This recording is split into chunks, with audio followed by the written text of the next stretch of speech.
Aula 22 da Física B, dilatação de líquidos. A história aqui é o seguinte: eu tenho um recipiente cheio de líquido, tem um determinado líquido. Nesse recipiente que está a uma certa temperatura inicial. Aí eu provoco um aquecimento, o líquido vai aquecer, vai para uma temperatura final. Logicamente ele vai dilatar, pelo mesmo motivo que os sólidos dilatam. Os átomos começam a vibrar mais, procuram um espaço maior para ocupar. Tem sentido em falar em dilatação linear para líquido? Só num sentido? Não. Tem sentido em falar em dilatação superficial para líquido? Também não. Então, o líquido, a gente só estuda a dilatação volumétrica.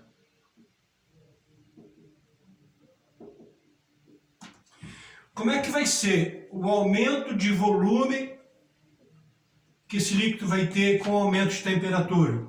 Ora, o aumento de volume vai ser igual o volume inicial, a variação de temperatura que foi causada, temperatura final menos a inicial, e vai depender do tipo de líquido. O tipo de líquido é representado pela letra gama. Gama representa o tipo de líquido que está sendo usado. Tipo de líquido.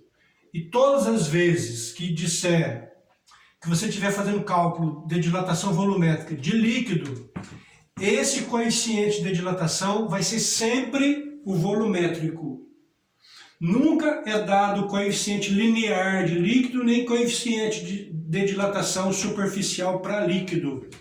O coeficiente é sempre o volumétrico. Né? Então, esse aqui é o coeficiente de dilatação volumétrico. E aí, não se prende que tem que dar a letra gama como dilatação volumétrica para líquido, igual para sólidos. O exercício pode trazer assim: dado o coeficiente de dilatação do líquido, escrever alfa. E dar o número, dar o valor do coeficiente. Esse aqui já é o volumétrico. Toda vez que disserem dilatação para líquido, é sempre o volumétrico. Bom, então, qual a diferença da dilatação para líquido, nós estamos vendo agora, e o dilatação volumétrico? Ora, a fórmula é a mesma, a ideia é a mesma. O único detalhe é que o líquido tem que estar sempre dentro de um recipiente. E toda vez que você vai aquecer o líquido, você aquece o recipiente. Esse é o único detalhe. Então, por exemplo, eu faço o cálculo da dilatação volumétrica do líquido. Usei essa fórmula aqui, os dados corretamente. Dilatou, sei lá, 100 centímetros cúbicos. Aí eu faço o aumento de volume que o recipiente vai ter, porque o recipiente também vai dilatar. Como é que eu calculo o aumento de volume do recipiente? Vamos colocar aqui, ó. Estou chutando que o aumento do líquido foi de 100 centímetros cúbicos. Mas quando se trata de líquido, eu tenho que calcular também a variação de volume que o recipiente teve. Como é que eu vou calcular essa variação de volume? Ora, é o volume inicial, que se o recipiente estiver cheio, esse volume inicial do líquido é igual ao volume inicial do recipiente, se estiver cheio. E multiplica o coeficiente volumétrico do material do recipiente vezes variação de temperatura. Se o líquido está dentro do recipiente, essa variação de temperatura também é a mesma variação de temperatura do recipiente. Volume inicial iguais. Volume inicial é o mesmo. Variação de temperatura é o mesmo. O que vai diferenciar? O coeficiente de dilatação do líquido com o coeficiente do recipiente. Geralmente, o coeficiente de dilatação do líquido é bem maior que o coeficiente de dilatação do recipiente. Significa que o líquido dilata mais do que o recipiente. Então, por exemplo, eu fiz o cálculo da dilatação do líquido, deu 100 centímetros cúbicos. Fiz o cálculo da dilatação do recipiente, deu 20 centímetros cúbicos. O líquido dilata mais que o recipiente. O que vai acontecer? O recipiente, numa temperatura inicial, estava cheio de líquido. Aí eu aqueci, até uma temperatura final, causei uma variação de temperatura. O líquido dilata 80 centímetros cúbicos. O recipiente dilata 20 centímetros cúbicos. O que vai acontecer com esse líquido? Vai derramar. Quanto que vai derramar? Qual é o volume que derrama? O volume que derrama, 100 centímetros cúbicos menos os 20. Vai dar 80 centímetros cúbicos do líquido que derrama. Tem muito exercício de dilatação de líquido que te tenta convencer no enunciado que o que derramou é a dilatação do líquido.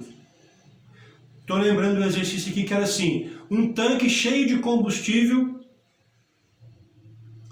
foi aquecido, o cara deixou o carro no sol e derramou 3 litros de gasolina. Derramou 3 litros de gasolina. Aí uma das perguntas era, esses 3 litros da gasolina é a dilatação da gasolina que estava dentro do tanque? Não, não é. Por quê? O recipiente, o tanque, também dilatou. Então, a gasolina, a dilatação real da gasolina vai ser o que derramou mais o que o tanque dilatou. É o que nós vamos escrever aqui agora. Qual é a dilatação real da gasolina, do líquido? A dilatação real dos líquidos vai ser sempre a dilatação do recipiente, onde o líquido se encontra, mais a variação de volume, mais o que derramou.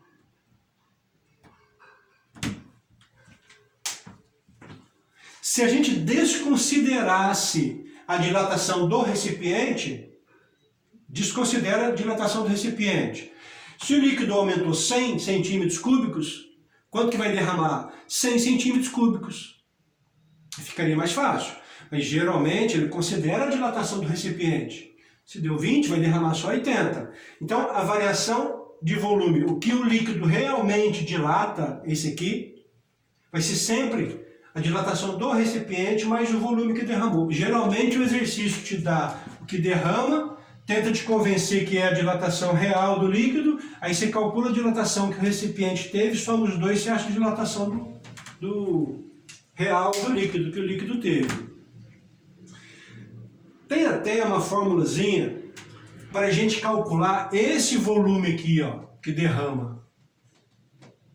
Tem uma formulazinha, vamos chegar nela aqui agora. Tem uma formulazinha para se chegar nesse volume que derrama. Sem ter que passar, sem ter que calcular o que o recipiente dilata e o que realmente o líquido dilata, dá para calcular esses 80 que derrama. Usando essa formulazinha aqui, ó. Quer ver? Ó? A dilatação real do líquido vai ser igual à dilatação real do recipiente mais o volume que derrama. Isso, volume que derrama. Eu quero arrumar uma formulazinha para calcular esse volume que derrama direto, sem ter que calcular esses dois antes. Como é que calcula a dilatação real do líquido? Ora, é o volume inicial, o coeficiente de dilatação do líquido, vezes variação de temperatura. Como é que se calcula a variação, o tanto que o recipiente dilata? Volume inicial, o coeficiente de dilatação do material do recipiente, vezes a variação de temperatura. Aí eu quero calcular, então, o que é mais? Essa variação de volume, o volume que derrama. Qual é o volume inicial? Ora, ele estava dentro do mesmo líquido aqui, volume inicial. Agora eu quero o coeficiente do volume que derrama. Como se existisse esse coeficiente aqui. Ele não existe, mas é só, isso aqui é uma artimanha para a gente calcular direto o volume que derrama. Esses 80 aqui. Vezes a variação de temperatura. Ora, tem variação de temperatura nos três termos. Dá para cortar. Tem volume inicial nos três termos. Também dá para cortar. Então, o coeficiente do líquido é igual, o coeficiente de dilatação do líquido é igual o coeficiente de dilatação do recipiente mais o coeficiente dessa teoria aqui, ó, do líquido que derrama. Como se não fosse o mesmo líquido. Tá? É uma artimanha matemática para a gente calcular direito esse volume. Então, quanto vale esse coeficiente que derrama aqui, coeficiente de dilatação do líquido que derrama? Vale o coeficiente do líquido, real do líquido, menos o coeficiente do recipiente.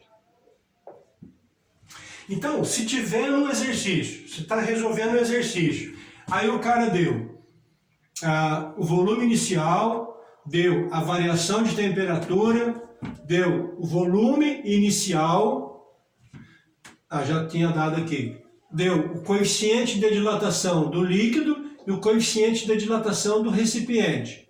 Deu esses dados aqui e pergunta, qual é o volume que derrama?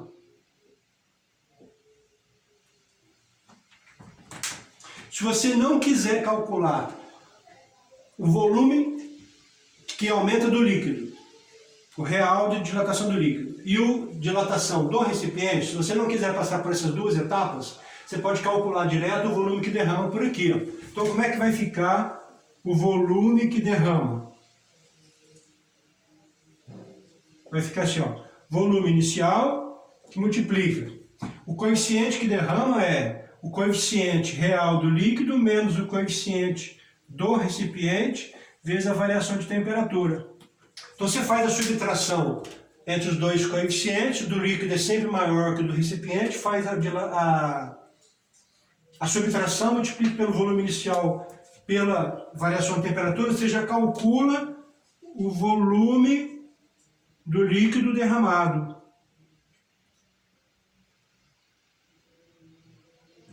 Uma forma de fazer mais rápido. Ou então calcula a dilatação real do líquido por aqui, calcula a dilatação do recipiente por aqui e faz a subtração dos dois. Você vai achar o mesmo volume que está derramando. Outro detalhe aqui é a água. A água tem uma dilatação diferente da maioria dos materiais.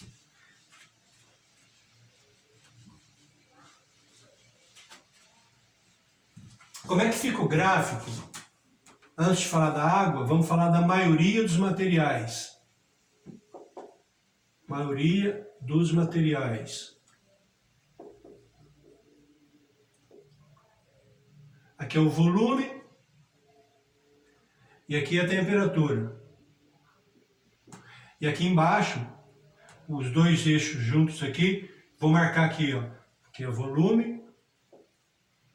E aqui eu vou marcar a densidade por temperatura.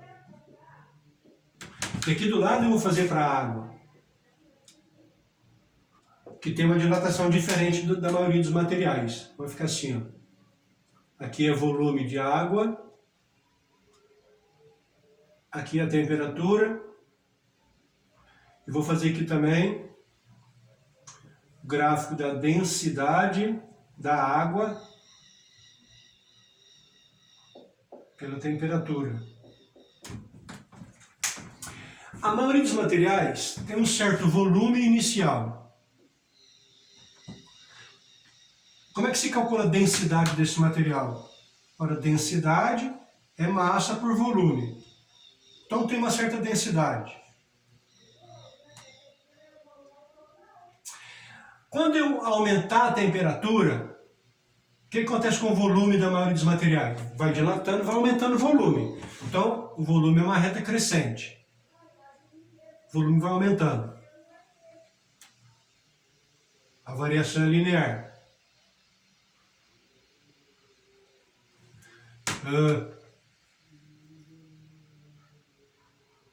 A reta é crescente.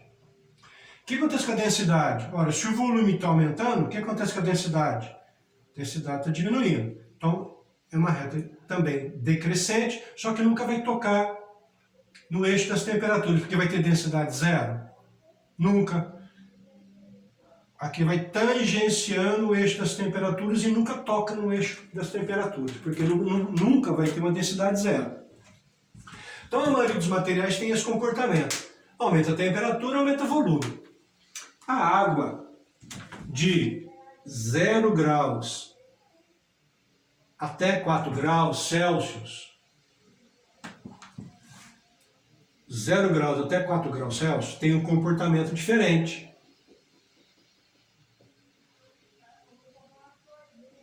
Da seguinte forma, a água tem um certo volume inicial. Quando você aumenta a 0 graus, quando você aumenta a temperatura, o que era de se esperar? Aumenta a vibração, aumenta o volume. Como aqui. A água de 0 a 4, ela diminui o volume. Não aumenta, diminui por causa das pontes de hidrogênio. As pontes de hidrogênio quebram, aí os átomos se agrupam mais fortemente para tentar compensar a quebra da ponte de hidrogênio. Vocês estudam melhor isso com o Serginho na química, eu acho. Então vamos lá. O volume, então, diminui até de 0 graus até 4 graus Celsius. Diminuição de volume. O que acontece após os 4 graus Celsius? Após os 4 graus Celsius, a água volta a aumentar o volume. Então, a anormalidade da água é só de 0 até 4 graus Celsius. O que acontece com a densidade? Olha, tinha uma certa densidade inicial. Aqui uma certa densidade inicial. Como é que se calcula a densidade? Olha, é massa por volume. De 0 até 4, o volume diminui. O que acontece com a densidade? A densidade aumenta. Então, de 0 graus até 4 graus Celsius, a densidade aumenta. Essa é a densidade máxima que a água possui, a 4 graus Celsius. Densidade máxima da água, a 4 graus Celsius. E depois dos 4 graus Celsius? Depois dos 4 graus Celsius, o volume aumenta, aí a densidade diminui. Então aí faz um comportamento igual este aqui, tangenciando o eixo das temperaturas. Graças a essa anormalidade, os oceanos, mesmo nos árticos, mesmo nos polos, os oceanos, abaixo das camadas de gelo, tem água líquida, geralmente a 4 graus Celsius, para manter a vida marinha. Imagina se todo o oceano congelasse no inverno, não ia ter vida marinha. Então, graças a essa anormalidade, que não deve ser uma casualidade, a água se mantém líquida embaixo das camadas de gelo a 4 graus Celsius e a vida marinha continua. Porque a densidade é máxima, a água fica sempre embaixo. Certo isso? Acho que é isso. Bons estudos.